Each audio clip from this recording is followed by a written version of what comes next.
Muito obrigada pela apresentação, Thiago. Eu estou muito feliz de estar aqui com vocês para falar sobre a minha pesquisa de análise da eficiência de filtragem em simulações numéricas de combustão de biocombustíveis.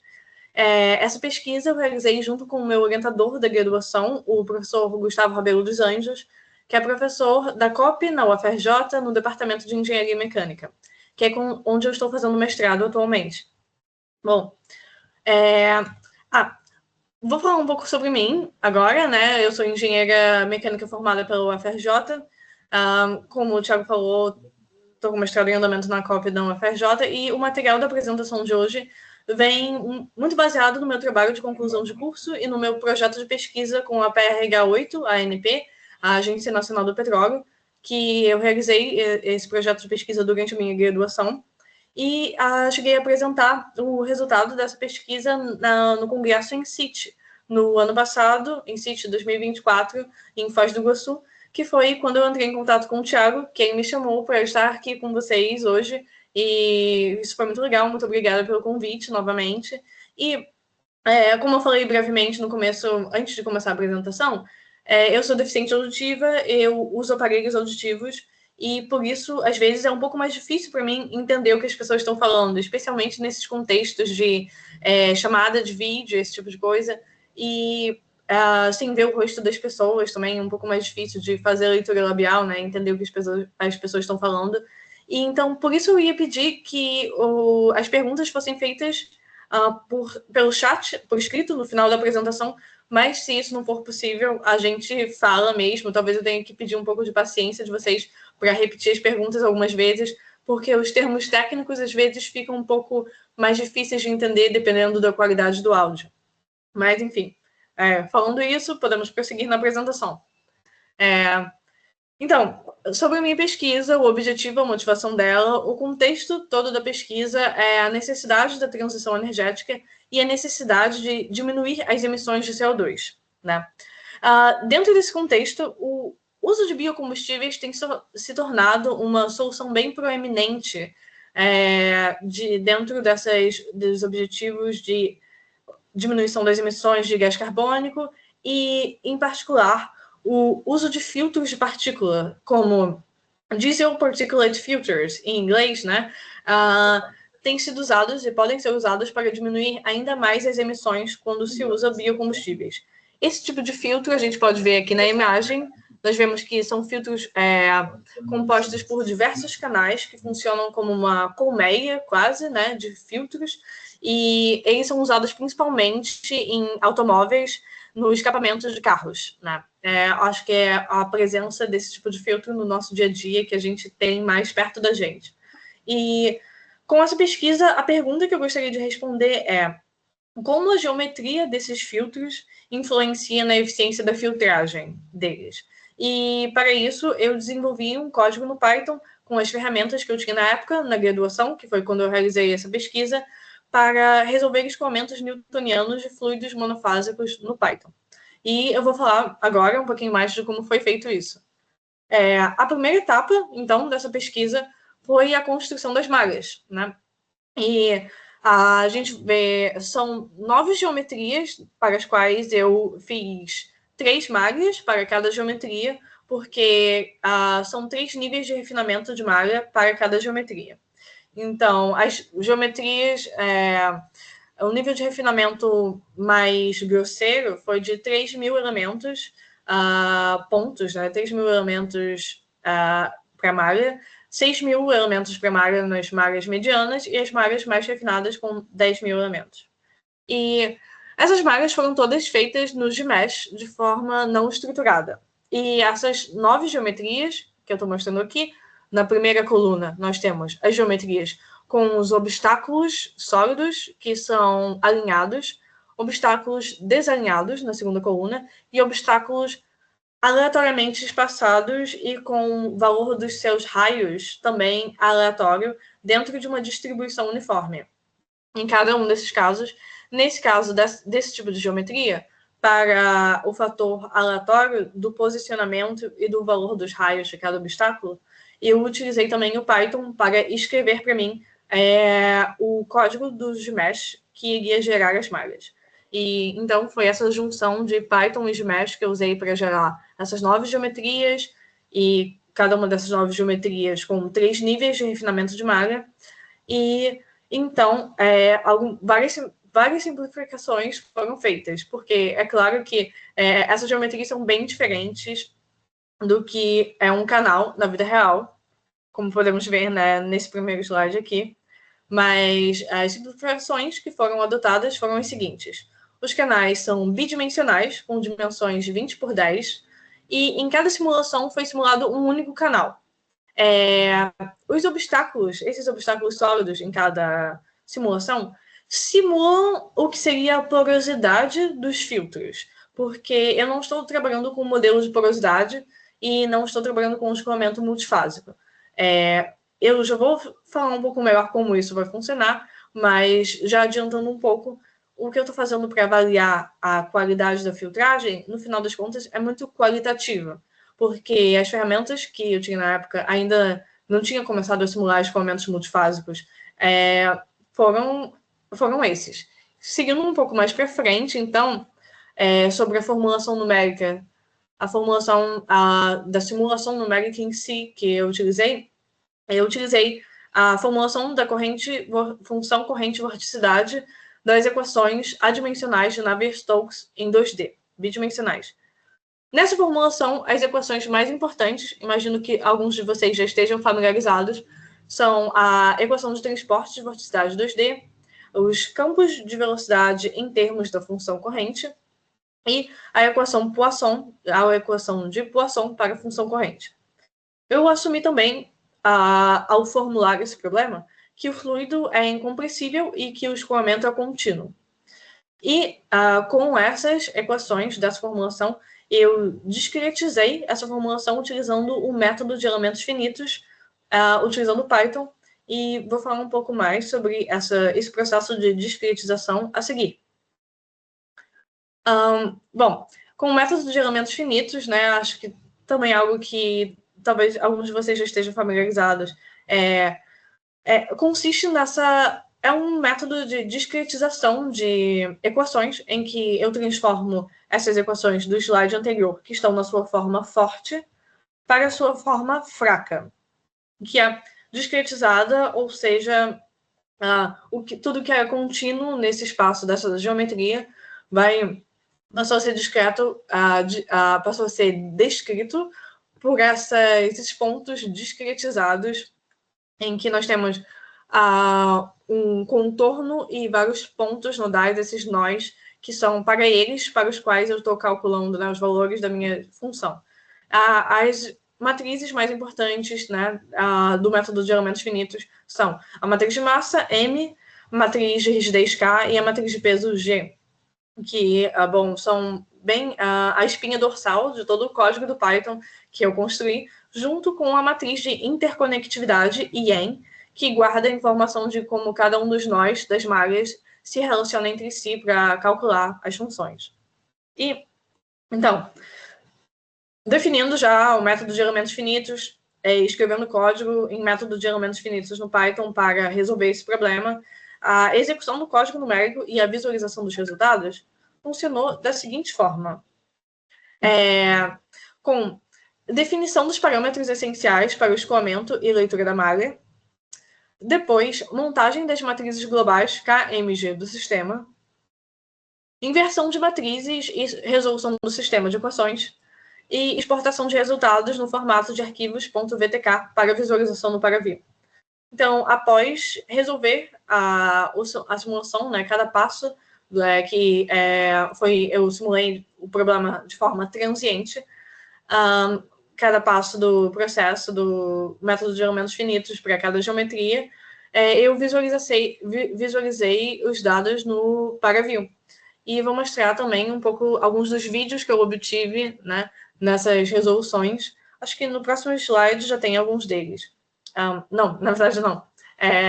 Agora esse slide é mais falando sobre a modelagem do problema em si, né, de como funcionou as condições de contorno do problema principal, que é esse que eu estava simulando com as geometrias que eu já tinha mostrado para vocês, com as malhas feitas no Gmesh.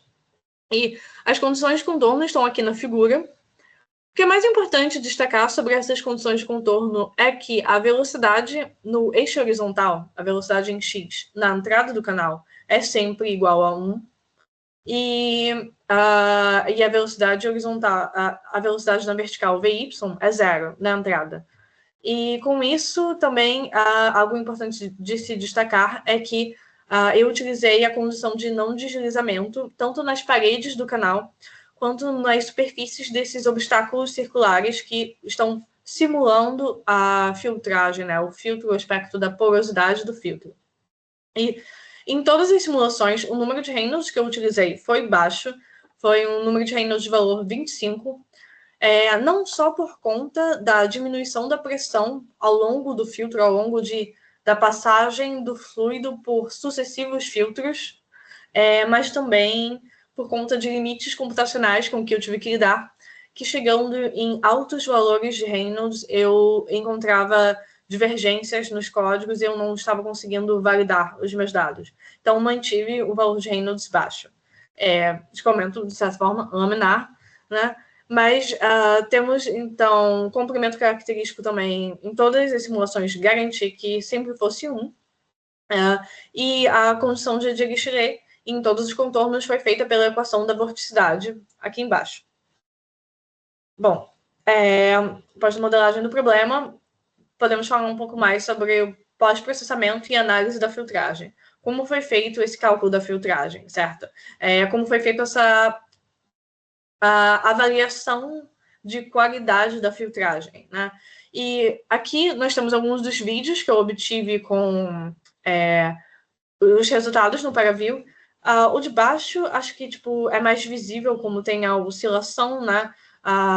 Pelos objetos sólidos, circulares, no final do canal. E falando sobre como analisar um escoamento de filtragem, existem vários métodos típicos de análise que já estão definidos para escoamentos multifásicos e que são assim que filtros reais são postos para testes e tem sua filtragem avaliada.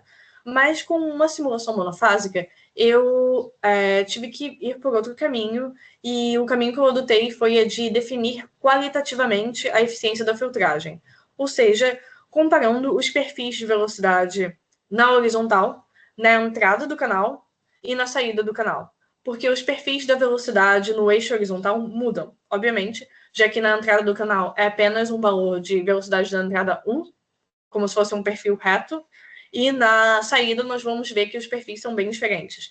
Então, é uma forma de pensar a partir dessa mudança de perfis de escoamento, o perfil do escoamento na entrada e na saída, como isso indica que o escoamento está desacelerando?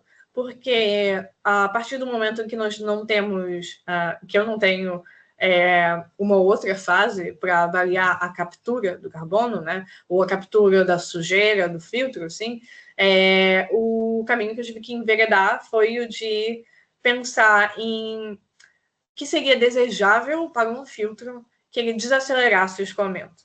E é a partir dessa hipótese com que eu estou trabalhando, e vamos seguir um pouquinho mais para falar sobre a validação do código e os resultados que eu vou mostrar logo após e um pouco de discussão sobre esses resultados. Bom, como validação do código, eu utilizei 2 casos clássicos de mecânica dos fluidos, de problemas conhecidos já na mecânica dos fluidos, para realizar a validação. E o primeiro desses casos foi o escoamento de Lie-Driven Cavity, que é um escoamento, como nós podemos ver, as condições de contorno estão aqui, com um número de Reynolds igual a 10. O que esse tipo de escoamento significa, né? Acho que alguns de nós já devem conhecer, é um escoamento encapsulado numa caixa, em que no topo dessa caixa tem uma parede que está andando a velocidade constante, no caso, uma velocidade igual a 1 na horizontal. E a partir desse caso, né, que eu simulei utilizando meu código, o número de Reynolds igual a 10, peguei a velocidade horizontal nessa reta vertical aqui, e comparei com dados de referência, conseguindo uma boa concordância com a referência, felizmente, um sinal de que estava tudo certo. E no caso da velocidade vertical, avaliei a velocidade vertical do escoamento nessa linha horizontal, obtendo esses resultados aqui, que também bateram com a referência para Reynolds igual a 10, que eu estava utilizando. E isso foi um bom sinal. Pude partir, então, para o segundo caso de validação, que foi o descolamento entre placas planas paralelas, com Reynolds igual a 25. E, então, no caso do escoamento entre placas planas paralelas, as condições de contorno estão aqui. É um escoamento bem simples, que tem uma velocidade de entrada do escoamento igual a 1, e que, ao longo do canal, esse escoamento se desenvolve para uma parábola. É um problema que possui uma solução analítica, e a solução analítica está aqui, junto com o resultado da solução numérica. Apesar de ter uma pequena discordância, uma pequena discrepância no topo da parábola, ainda assim foi um bom resultado e pude seguir, então, com mais confiança para as simulações reais dos filtros das geometrias com que eu havia criado e discutido já com vocês as condições de contorno delas. E vamos, então, para os primeiros resultados. Vamos começar, então, muita informação nesse slide, né? Então, assim, começando a falar sobre esses resultados, comecei por 3 geometrias. Vamos falar de 3 geometrias que são as geometrias de obstáculos alinhados. Eu achei que ficou mais intuitivo para mim, ao longo dos experimentos, associar essas geometrias por tipos, né? E as diferenças que a gente tem aqui entre a geometria 1, geometria 2 e geometria 3 é a quantidade de obstáculos e quanto espaço desses obstáculos eles ocupam dentro da área do canal, né, do canal 2D, né? Nós vemos que esses obstáculos maiores ocupam uma área maior e que acaba sendo mais... Obstáculos maiores, vamos ver que tem uma certa associação com certos comportamentos. E aos gráficos de baixo, aqui atrás, nós temos, então, os perfis de velocidade ao longo da altura do canal. E aqui é o perfil de velocidade na horizontal, em que essa linha azul pontilhada na vertical, ela indica a velocidade na entrada do canal, e as outras linhas coloridas consistem em gráficos das velocidades da saída do canal, com 3 cores, porque são 3 níveis de refinamento de malha. Nesse mesmo gráfico, eu contive também o teste de convergência de malha, que nós vamos ver foi bem sucedido na geometria 1 e na geometria 3, e fugiu um pouco do que era esperado na geometria 2. Mas, ainda assim, os mesmos padrões de oscilação são observados. E nós vemos também que, com o maior número de obstáculos na horizontal, também tem mais oscilações, né? Mais oscilações nesses perfis de velocidade da saída. Porque é como se a velocidade do fluido ao longo do canal estivesse seguindo esse perfil, né? Após passar por esses obstáculos. E, então, vemos essa associação entre o maior número de obstáculos, maiores oscilações, e quando temos obstáculos maiores, também tem valores máximos maiores, né? Valores absolutos maiores da velocidade, que é a velocidade do escoamento atinge após passar por esses obstáculos. Isso tudo é bem intuitivo, quando a gente pensa que a vazão se mantém constante, né? Na entrada e na saída, mas o que se pode ver por aqui é que os valores da velocidade atingiram valores muito altos com essa geometria 3, né? No caso, valores de velocidade até 4. O fluido começava entrando com uma velocidade igual a 1 e saía com uma velocidade igual a 4 em certos pontos do canal. Então, seria de se pensar que esse não estaria sendo um filtro tão eficaz, porque, de certo modo, numa parte do filtro, ele estaria acelerando o escoamento e até fazendo ele andar para trás, né? No caso, nesse valor de próximo de menos 1 aqui. O que não é muito o que estaria sendo desejado para um comportamento de um filtro. Ideal, assim, pelas definições de um filtro ideal, trabalhando com um fluido monofásico, né? E, então, podemos passar agora, falando sobre os obstáculos alinhados, vou mostrar agora os resultados para os obstáculos desalinhados, que vão ter também um certo feedback parecido, no sentido de que há muitas oscilações, e no caso, o teste de convergência de malha não foi tão ideal no caso dessa geometria 4 aqui, com várias geometrias assim desalinhadas. Aqui, à medida indo para a geometria 5 e geometria 6, o raio aumenta, né, para essas geometrias. Mas, de qualquer forma, mesmo com o teste de convergência de malha não sendo tão bem sucedido nessa geometria 4, ainda assim as oscilações com os obstáculos se mantêm e o padrão de oscilações permanece parecido ainda assim. E da mesma forma, essa linha pontilhada azul na vertical indica a velocidade do perfil, o perfil de velocidade na entrada no canal, e o perfil de saída do canal, o perfil de velocidade horizontal na saída do canal, é indicado pelas linhas coloridas.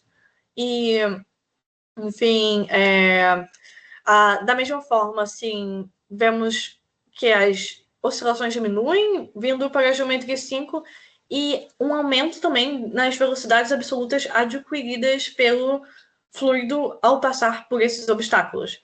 Porque vemos que aqui a velocidade máxima chega a 3 e a velocidade máxima aqui chega a 4 na geometria 6. E também, enquanto a velocidade máxima só chega a 2 na geometria 4, né? O que mostra que existe uma certa tendência que não é tão vantajoso assim ter grandes obstáculos para filtrar um fluido, né, no caso. E, então, a partir desses resultados, vimos já as 6 geometrias, mais ou menos, e vamos para os obstáculos com posições aleatórias com uma distribuição uniforme. Esses experimentos com as posições aleatórias e uma distribuição uniforme foram o conjunto de resultados que eu mais gostei de trabalhar, na verdade, porque teve o desafio a mais ao gerar a geometria dessas malhas e ao gerar as malhas dessas geometrias, de fazer dar certo a geometria que tivesse uma distribuição aleatória. Porque, no caso, o que eu fiz foi um código que gerasse esses obstáculos circulares de uma forma que eles não se sobrepusessem, de uma forma que eu garantisse que a distância entre dois deles sempre fosse maior ou igual a 1, porque o comprimento característico sempre tem que se manter 1, que é algo que eu tentei manter constante em todos os experimentos, todas as simulações. E existe um intervalo. Os intervalos foram diferentes de aleatoriedade do raio para cada obstáculo. Ou seja, aqui os valores dos raios vão de 1 a 2, aleatoriamente. Os valores dos raios dos obstáculos vão de 2 a 3. Aqui os valores dos raios vão de 3 a 4. E isso foi bastante interessante. Eu tenho bastante interesse nessas questões que envolvem aleatoriedade. E por isso foi a parte mais divertida desse trabalho, assim, na minha opinião. Mas os resultados também mantêm... os resultados depois dos escoamentos foi feita a mesma comparação da velocidade de escoamento no horizontal na entrada e na saída. E então, com essa comparação, temos as mesmas tendências dessa forma de oscilação com obstáculos menores, obtém-se mais oscilação, mas menores valores absolutos das velocidades. Novamente, a linha pontilhada indica a velocidade de entrada, as oscilações. No caso, eu também foi algo que me deixou bem feliz, que o teste de convergência de malha com essas malhas aleatórias, das distribuições dos obstáculos aleatórios, teve uma convergência bem satisfatória com os 3 testes de convergência de malha. E isso também é interessante. Com os obstáculos maiores, se obteve velocidades maiores também na saída do canal, no caso, chegou a valores até a 3, e observando todos esses padrões, a partir dos dados, o que eu pude captar, a gente já pode chegar a algumas conclusões que vou discutir e falar um pouco sobre agora já no próximo slide. Então, sobre conclusões, trabalho futuro, e aqui temos, assim, alguns vídeos dos resultados que eu obtive, né? Que é sempre bem bonito ver simulações de mecânica dos fluidos computacionais, né? Bom, bastante coisa para falar sobre essas conclusões. E algumas coisas que eu já tinha adiantado nessa conversa. A partir do momento em que a gente assume que um filtro ideal, né, é aquele que vai desacelerar o escoamento na direção horizontal, ou seja, não vai deixar passar a sujeira o mais rápido possível, né? Você pensa que para ter uma filtragem tem que ter um obstáculo, tem que ter algo que faça demorar a passagem do fluido para que ele seja propriamente filtrado. Partindo dessa hipótese, né, de que um bom filtro desacelera o escoamento na direção horizontal, sem que tenham velocidades absolutas, ou seja, tanto negativas quanto positivas muito altas, os canais com obstáculos menores, no caso, como esse daqui, se tornam mais ideais, já que os seus valores de velocidades máximas são menores. E isso não é um resultado muito surpreendente, de fato, porque isso é bastante consistente com o design de filtros reais, que tem passagens bem estreitas, bem pequenas e chegando até um microscópico. Portanto, assim, também foi observado que pode ser vantajoso alternar diferentes padrões de geometria, que também acho que é bem de acordo com a geometria, especialmente filtros mais naturais, né, que tem muito a questão da aleatoriedade do posicionamento dos materiais e das suas pequenas grades, assim, de materiais. E isso faz sentido porque faz com que tenha uma resistência uniforme ao escoamento. Obviamente, seria interessante que em trabalhos futuros fossem utilizados modelos mais refinados para abordar essa mesma pergunta, essa mesma questão de como a geometria de diferentes filtros pode afetar o comportamento do escoamento, a efetividade da filtragem de diferentes filtros, né, de acordo com a geometria. E durante o mestrado, eu cheguei a ter contato com outros tipos de simulação multifásica, 3D. Ops.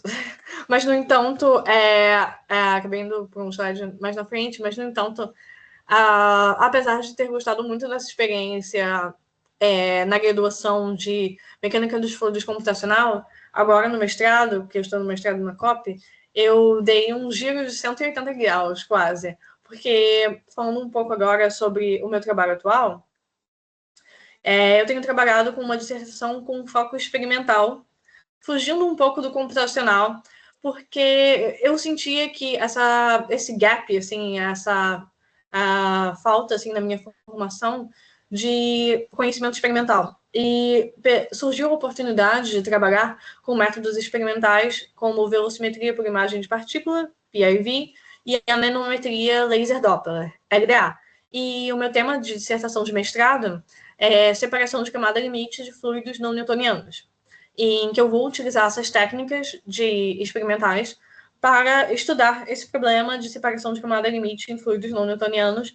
E na etapa atual em que eu estou fazendo revisão bibliográfica, a montagem da bancada que já está andando, aqui um protótipo de como será feita a sessão de testes do meu experimento. E então, de certa forma, acabei me afastando do que eu havia feito na graduação com o trabalho computacional, embora eu pense em aplicar também simulação computacional no futuro, depois dos trabalhos experimentais dessa minha dissertação. E, enfim, eu sei que é uma grande mudança, mas achei que seria interessante falar com vocês também sobre os temas que eu estou estudando atualmente, porque não é todo dia que a gente tem a oportunidade de trocar ideias assim com gente de outras instituições, e eu estou muito feliz justamente de estar aqui com vocês, tendo essa conversa com vocês, e por isso, muito obrigada a todos que estão aqui assistindo, muito obrigada pela presença de vocês, e um agradecimento também à Agência Nacional do Petróleo, que, por meio do projeto que eu fiz parte, eu pude fazer o meu projeto de graduação, meu trabalho de conclusão de curso da graduação, que majoritariamente foi o que eu apresentei hoje para vocês. Então, aqui está o meu contato também, caso queiram entrar em contato. Muito obrigada novamente. E é isso. Muito obrigado, Ana. Pessoal, alguém tem alguma dúvida? Bom, Ana, enquanto não aparece, vamos ver se você está conseguindo ver o chat ou não? Eu não estou conseguindo ver o chat, na verdade. Não apareceu para mim. Mas, de qualquer forma, vocês podem falar as perguntas por voz mesmo, não tem nenhum problema, porque eu não consegui acesso ao chat. Tiago. Tá, perdão aí. Pode falar, Thiago, Rafael. Talvez seja uma boa, quem for fazer a pergunta, compartilhar a tela e digitar no TXT. Pode ser. Fica melhor, Ana, se alguém compartilhar a tela e digitar no TXT para você ou não? Você tá no mudo, Ana. Desculpa. Pode ser uma solução. Pode compartilhar a tela, sim. Isso aqui, Maria José. Ok. Petrovas. Só um minutinho.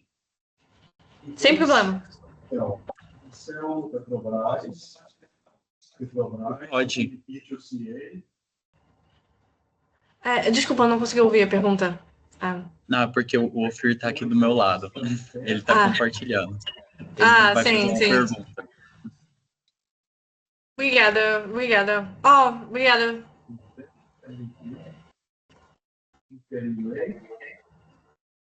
Então, o meu ratinho.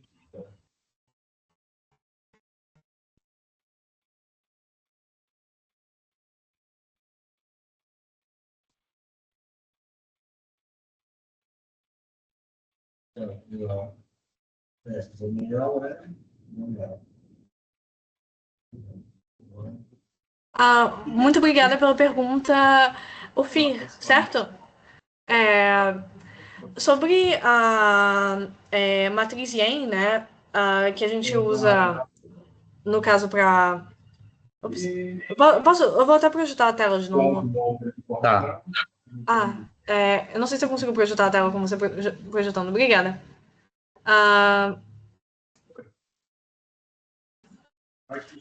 Sobre a matriz Yen, né, como ela funciona e no caso de malhas não estruturadas, especialmente,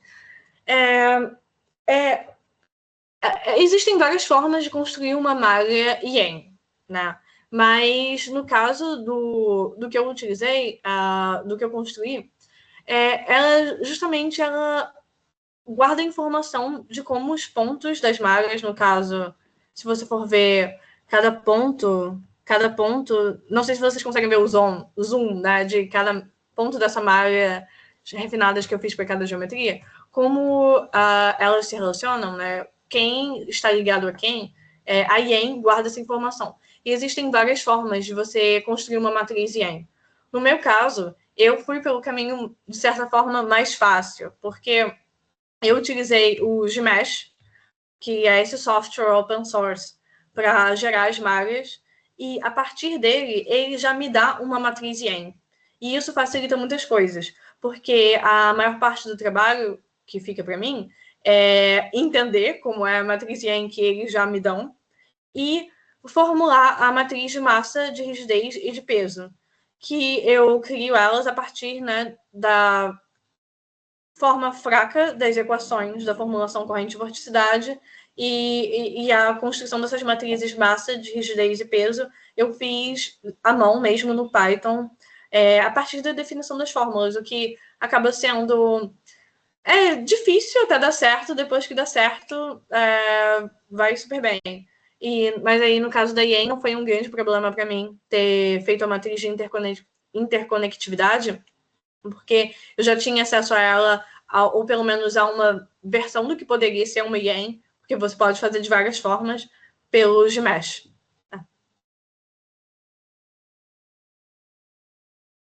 É isso, bom. Muito obrigada.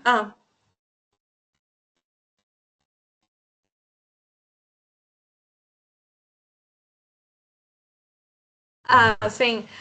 É um recurso bem útil. Eu não sei se você tem experiência utilizando o Gmesh.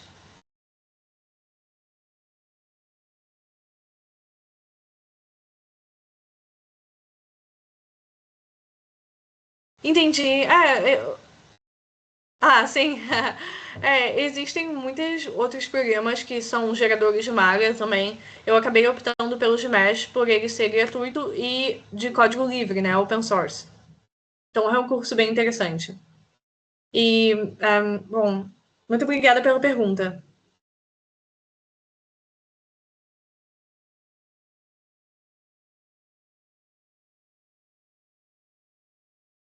Muito obrigada. Bom, se mais alguém tiver alguma pergunta... Alguém tem mais alguma pergunta? Bom, eu tenho uma aqui também. Calma aqui. Vocês estão conseguindo ver?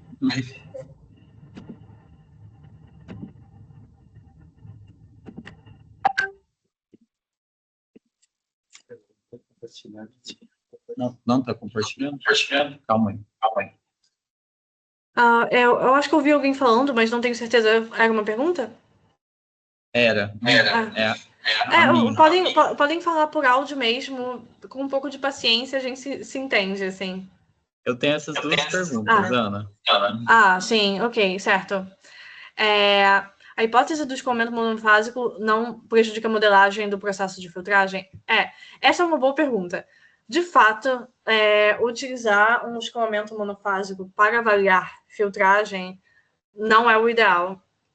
E eu só escolhi essa simplificação por estar na graduação e ainda não ter tido contato, na época, com o modo de fazer simulações do zero no Python de escoamento multifásico. E na graduação, na pós-graduação, agora no mestrado, eu cheguei a ter essas experiências, mas, de fato, é uma simplificação que prejudica a modelagem, porque a maior parte dos métodos de avaliação de filtragem partem do princípio de que existe uma contagem de partículas, né? Ou seja, existem partículas que vão ser avaliadas. E por isso não acho que, o melhor método, de fato. Mas foi uma simplificação que eu tive que adotar por conta do estágio em que eu estava ainda de aprendizado e conhecimento na final da graduação. Mas eu ainda pretendo, eventualmente, estudar escoamentos de filtragem num nível maior, utilizando fluido multifásico. Mas, atualmente, isso não está nos meus projetos assim, mais imediatos, porque eu priorizei começar uma formação mais voltada para o experimental, que era algo que eu sentia falta na minha formação também. Bom, espero que isso tenha respondido a pergunta. Respondeu sim.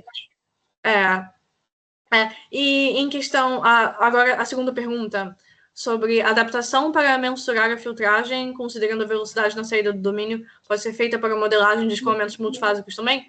Eu acredito que sim, mas eu acredito que utilizando o escoamento multifásico seria mais interessante analisar a filtragem de outra forma. Como eu falei, contagem de partículas e contagem de massa, que seria... existem dois jeitos de fazer isso, na verdade, que são os mais utilizados, que agora não me veio na cabeça exatamente como é a equação, mas que tem a ver justamente com... Você precisa de partículas para fazer essa contagem. Mas, em relação a usar essa avaliação da velocidade de saída com o escoamento multifásico, por isso que eu não acho que seria muito vantajoso, mas o que poderia ser mais interessante, que eu pensei em fazer, mas eu não pude fazer por limitação computacional na época, era fazer um domínio bem maior, um domínio maior, com uma área maior, e avaliar a velocidade de saída de um escoamento ao longo de um só canal, com diferentes geometrias sequenciais, sabe? Diferentes tipos de esferas distribuídas de diferentes formas, ou até formas que não são esferas. E eu pensei bastante em fazer isso, só que acabou se provando um problema muito mais complexo e que exigiria muito mais poder computacional na época, que eu ainda também não tinha tanto conhecimento de como otimizar os códigos para rodar mais rápido, e acabou sendo algo que eu não fiz, mas que eventualmente pode sair do papel algum dia, para, bom, se se surgir oportunidade, assim, e tempo, é um problema que eu ainda gostaria de trabalhar. E é isso, enfim, muito obrigada pela pergunta. Ok, Ana. Pessoal, alguém tem mais alguma pergunta? Eu tenho uma pergunta. Você consegue me ouvir, Ana, direitinho? Sim, eu estou te ouvindo. Pode falar. Boa tarde, muito obrigado pela apresentação. Eu gostaria de saber quais seriam as vantagens ou desvantagens de utilizar o balanço de vorticidade ao invés do balanço de momentum, que a gente já está mais acostumado aqui no laboratório. Ah, sim. Você pergunta sobre a vantagem de usar a formulação corrente-vorticidade, certo? Isso. Então, a vantagem, na verdade, é que, num primeiro momento, eu achei mais simples do que usar Navier-Stokes puro, né? Simulação direta, né, numérica, porque eu desacoplei a pressão e a velocidade. Então, eu não estou mais calculando a pressão. O que também poderia ser interessante, né? Foi algo que eu tive que abrir mão ao usar essa formulação da corrente de vorticidade. Porque depois, para recuperar a pressão, depois de calcular os dados todos com a corrente de vorticidade, recuperar a pressão é mais difícil. Mas recuperar a pressão poderia ter sido interessante também como uma medida para avaliar a filtragem, né? A eficiência da filtragem. Então, no final das contas, foi algo que eu tive que abrir mão para simplificar a aplicação do método numérico no Python.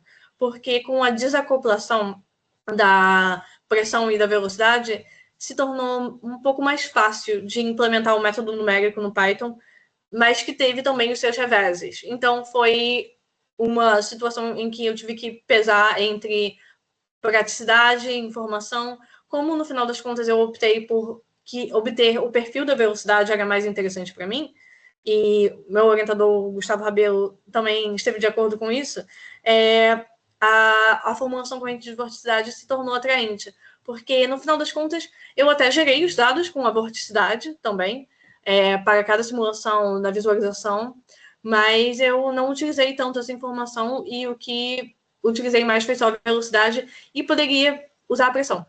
No final, essa é a explicação do porquê eu utilizei a formulação corrente de vorticidade. Entendi, show de bola, muito obrigado. Obrigada pela pergunta, eu que agradeço. Alguém mais, pessoal? Bom, Ana, eu acho que é isso. Muito obrigado por ter aceitado o convite. Foi uma excelente apresentação e eu acho que todo mundo curtiu bastante. Muito obrigada, eu que agradeço. Eu que lamento por não poder estar aí com vocês na Uberlândia, que eu ouço coisas maravilhosas sobre a UFO. Eu sei que é uma das melhores faculdades assim, de pós-graduação em engenharia mecânica do Brasil, né? E é um prazer estar aqui com vocês, um prazer. Muito obrigada pelo convite novamente, muito obrigada pelas perguntas, pela participação. E é isso, qualquer coisa, estamos aí, só entrar em contato. Certinho. E muito obrigado pela participação de todos, pessoal. Mesmo eu estou vendo que tem gente aqui de fora, né? Mas muito obrigado. Até mais. Até mais.